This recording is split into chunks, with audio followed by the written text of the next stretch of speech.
जय श्री राम, नमो नारायण, हर हर महादेव।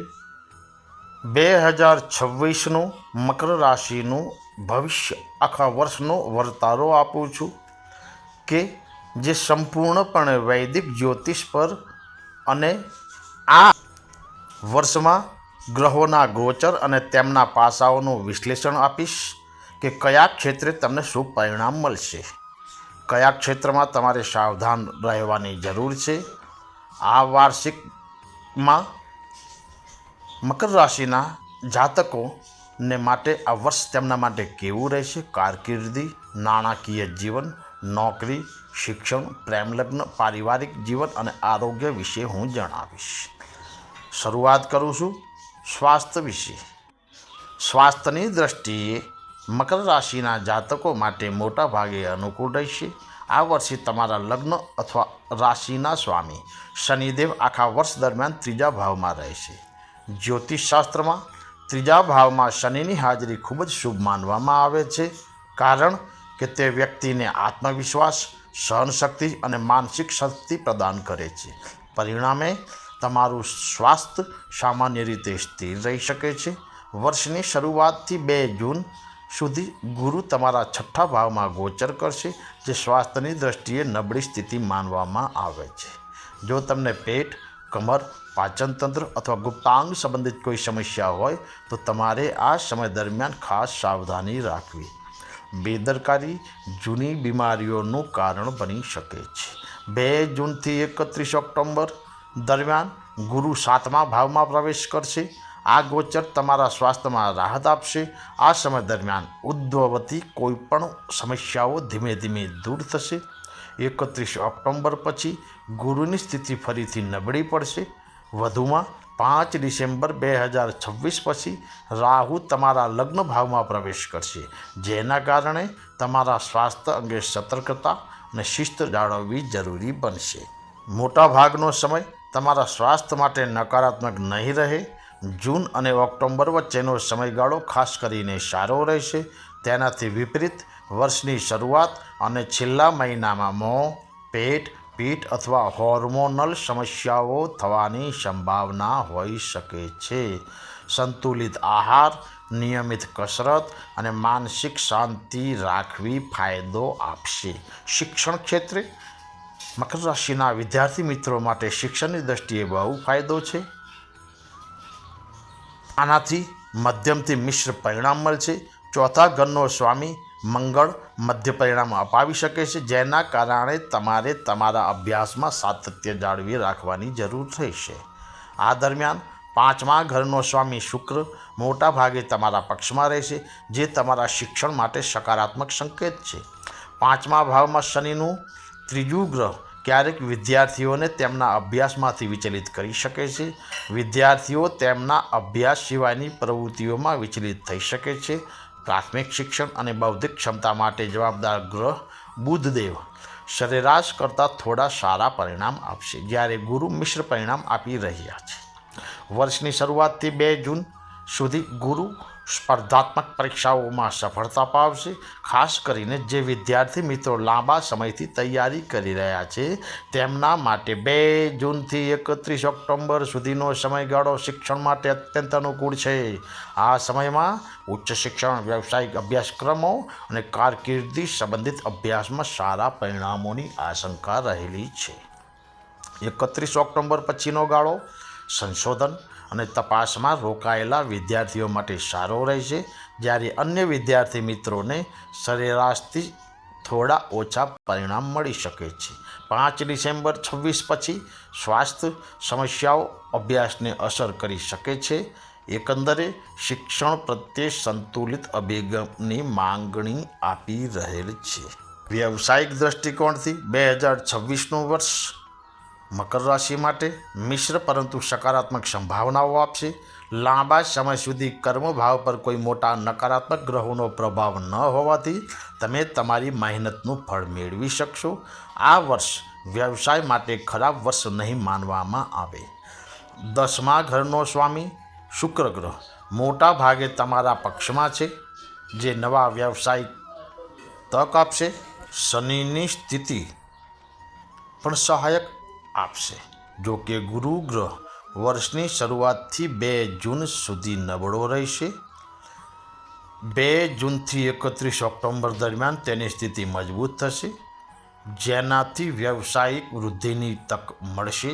આ સમયગાળા દરમિયાન તમે તમારા વ્યવસાયનો વિસ્તાર કરી શકશો, નવી ભાગીદારીમાં પ્રવેશ કરી શકો છો, નવા પ્રોજેક્ટ પણ શરૂ કરી શકો છો. જો કે 31 ઓક્ટોબર પછી તમારે વધુ સાવધાન રહેવાનું છે.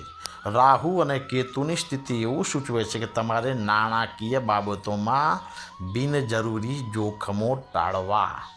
એકંદરે 2026 વ્યવસાય માટે સરેરાશ કરતાં વધુ સારું અને ઘણી બાબતોમાં અનુકૂળ સાબિત થઈ શકશે. આ રાશિના મિત્રો 2026માં નોકરી કરતા માટે ખૂબ જ અનુકૂળ છે.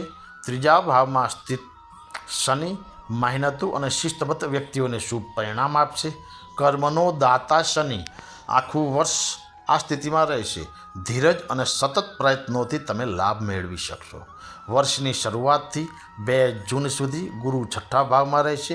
આ સમય ખૂબ જ અનુકૂળ માનવામાં આવતો નથી. જો કે મેનેજમેન્ટ, શિક્ષણ, નાણાં, કાયદો અને સરકારી ક્ષેત્રના લોકો માટે આ સમય અનુકૂળ છે જ. 2 જૂનથી 31 ઓક્ટોબર સુધી સમયગાળો કારકિર્દીની સંભાવનાઓ માટે ખૂબ જ શુભ છે.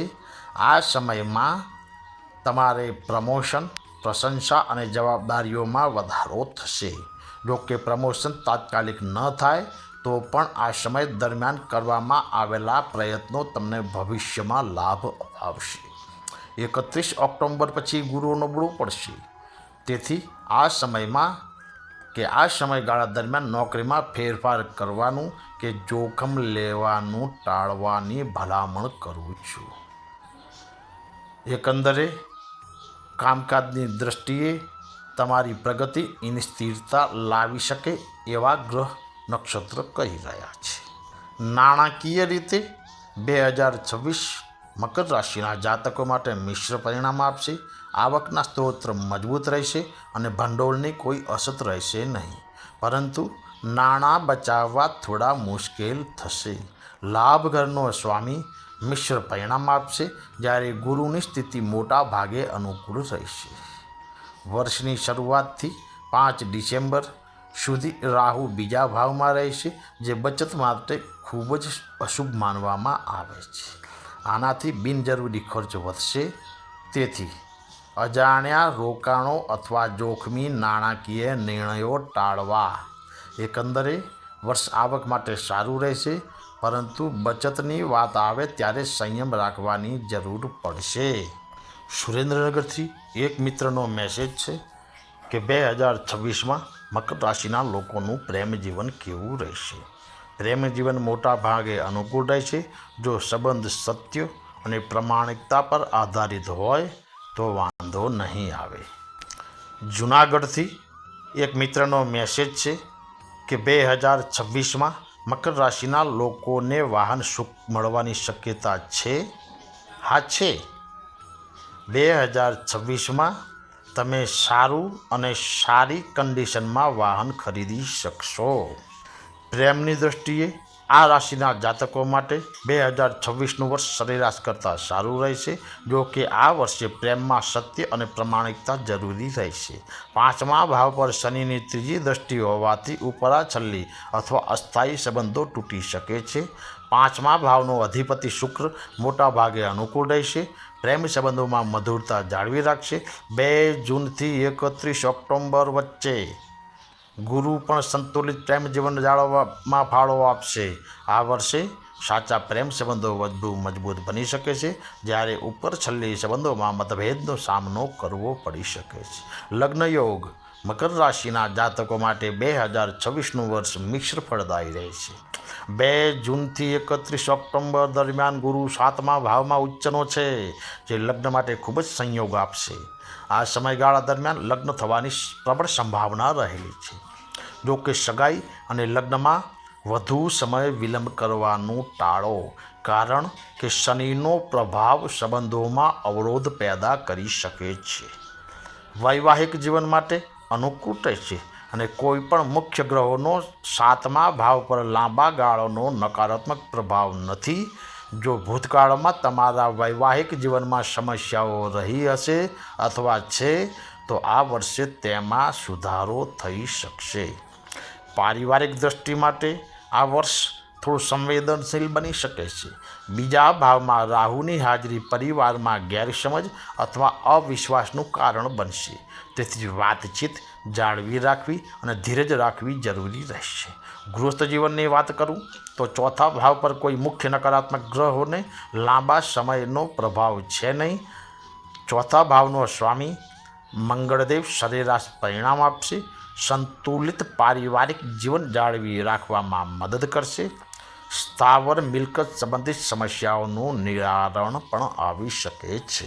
જમીન, મકાન અને વાહન સંબંધિત બાબતોમાં મકર રાશિ માટે આ વર્ષ અનુકૂળ છે. 4થા ભાવ પર કોઈ મોટી નકારાત્મક અસર ન હોવાથી મિલકત સંબંધિત પ્રયાસો સફળ થશે. જમીન અને મકાન સંબંધિત બાબતોમાં કેટલાક ઉતાર ચઢાવ શક્ય છે, પરંતુ પરિણામ તમારા પક્ષમાં રહેશે. આ વર્ષે વાહન સુવિધા માટે ખાસ કરીને વર્ષ અનુકૂળ છે. વાહનો માટે જવાબદાર ગ્રહ શુક્ર મોટા ભાગે મજબૂત છે, જેના કારણે વાહન ખરીદવાની તકો ઊભી થશે. એકંદરે જમીન અને મિલકત કરતાં વાહન સુવિધા વધુ સરળતાથી પ્રાપ્ત થઈ શકે છે. એક પ્રશ્ન આવ્યો છે નવસારીથી કે મકર રાશિના ગૃહસ્વામી કોણ છે? તો જવાબ છે ભાઈ, મકર રાશિના ગૃહસ્વામી એટલે કે રાશિના સ્વામી શનિદેવ છે. ઉપાય છે તમારી માતા અથવા તમારી માતા જેવી સ્ત્રીની સેવા કરો અને તેમના આશીર્વાદ લો. દર ગુરુવારે મંદિરમાં ચણાની દાળ અર્પિત કરો. ભગવાન ગણેશની નિયમિત પૂજા કરો. વિષ્ણુ સહસ્ત્રનામનો પાઠ કરવો જરૂરી છે. જય શ્રી રામ. નમો નારાયણ. હર હર.